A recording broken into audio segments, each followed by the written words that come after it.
الوسیلۃ فی الاصل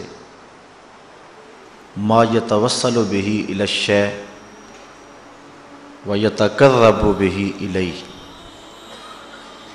جس چیز کے ذریعے سے کسی کا قرب حاصل کیا جائے اس شے کو وسیلہ کہتے ہیں۔ اللہ تعالیٰ کا قرب حاصل کرنے کے لیے جو ذریعہ اختیار کیا جائے وہ وسیلہ کہلاتا ہے۔ اب یہاں وسیلے سے مراد کیا ہے؟ بعض نے کہا کہ وسیلے سے مراد نفس ایمان ہے، لیکن یہ بات درست اس لیے نہیں۔ یا ایھا الذین آمنوا، اہل ایمان کو کہا گیا ہے کہ وسیلہ ڈھونڈیں۔ بعض نے کہا یہاں وسیلے سے مراد اعمال صالحہ ہیں۔ یا ایھا الذین آمنوا اتقوا اللہ، اے ایمان والو اللہ سے ڈر جاؤ، اور تقوی اعمال صالحہ سے ہی نصیب ہوگا۔ اور واو کے عطف کے ساتھ ہے وابتغوا الیہ الوسیلہ، تو پھر یہاں وسیلے سے مراد کچھ اور ہے۔ حضرت شاہ ولی اللہ محدث دہلوی علیہ رحمہ القول الجمیل کے اندر ارشاد فرماتے ہیں اس سے مراد بیعت مرشد ہے، بزرگوں کا وسیلہ جس کے ذریعے خدا کا قرب حاصل کیا جاتا ہے۔ کسی نے کہا کہ یہاں وسیلے سے مراد اللہ تعالیٰ کی ذات ہے، لیکن اللہ کی ذات وسیلہ نہیں ہے، اللہ کی ذات مقصود ہے۔ وسیلہ وہ ہوتا ہے جس کے ذریعے سے اس مقصود کو حاصل کیا جائے۔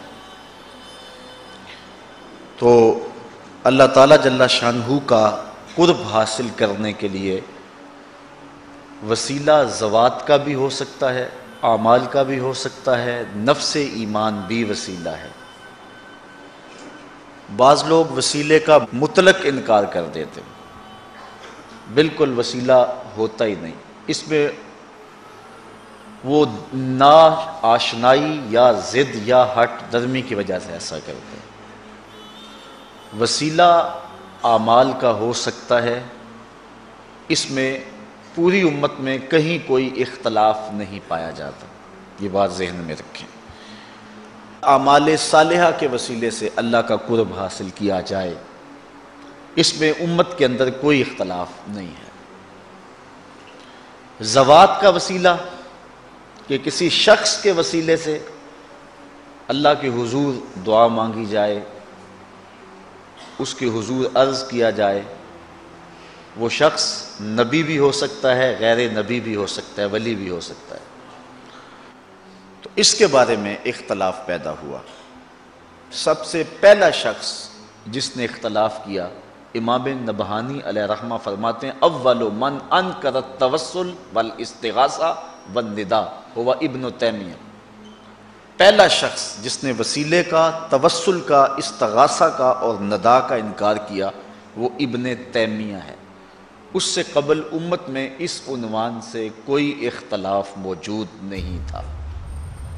جس طرح کہ شاہ عبد الحق محدث دہلوی فرماتے ہیں مدارج النبوہ کے تتمہ کے اندر کہ اللہ کا شکر ہے کہ بہت سارے معاملات میں اختلاف ہے امت میں، لیکن حضور کی حیات طیبہ کے بارے میں کم از کم میرے دور تک تو کوئی اختلاف نہیں ہے۔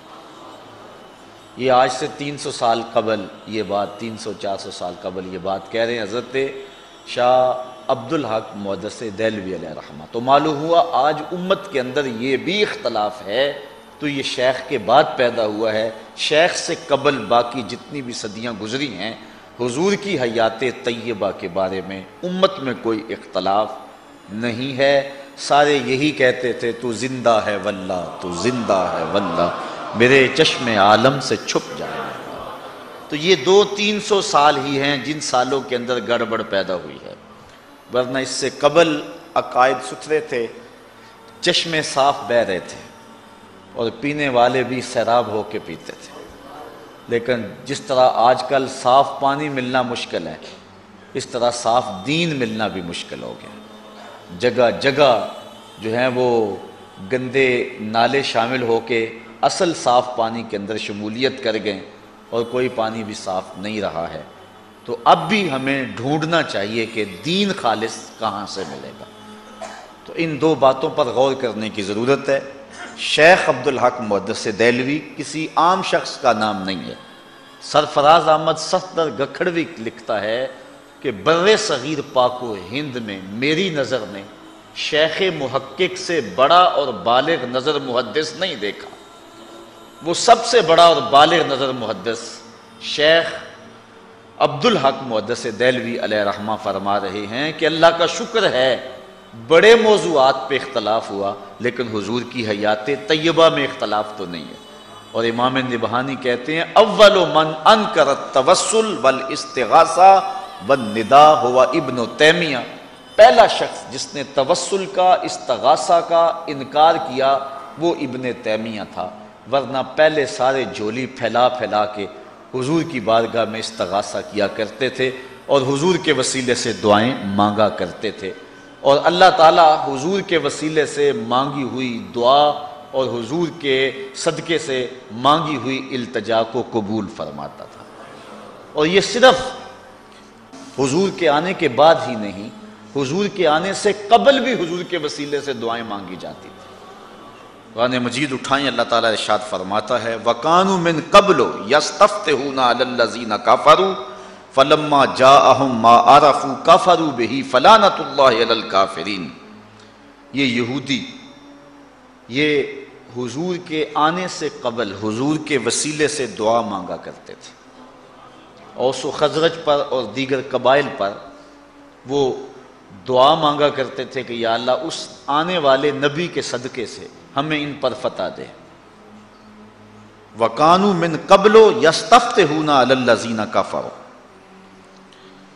اور وہ کیا کہا کرتے تھے اللہم انا نسألک بحق نبیک الذی وعدتنا ان تبعثہ فی آخر الزمان، اے اللہ اس نبی کے صدقے ہمیں فتح دے جس کو تو نے آخری زمانے کے اندر مبعوث کرنے کا وعدہ کیا ہوا ہے۔ اور اللہ تعالیٰ جل شانہ اس دعا کے صدقے سے انہیں فتح بھی عطا کرتا تھا، لیکن جب حضور تشریف لے آئے تو انہوں نے فلما جاءہم ما عرفوا کفروا بہ، تو پھر انہوں نے حضور کا انکار شروع کر دیا۔ تو حضرت معاذ بن جبل رضی اللہ تعالی عنہ نے یہودیوں کو کہا پہلے تو اس نبی کے وسیلے سے دعا مانگتے تھے، اب یہ نبی جلوہ فراز ہو گیا ہے تو مخالفت کرتے ہو۔ تو حضور علیہ السلام کے صدقے سے وہ دعائیں مانگا کرتے تھے، حضور کے وسیلے سے وہ دعائیں مانگا کرتے تھے۔ تو امت کے اندر یہ شائع رہا ہے اور حضور سے قبل بھی حضور کے وسیلے سے دعا مانگی جاتی رہی ہے۔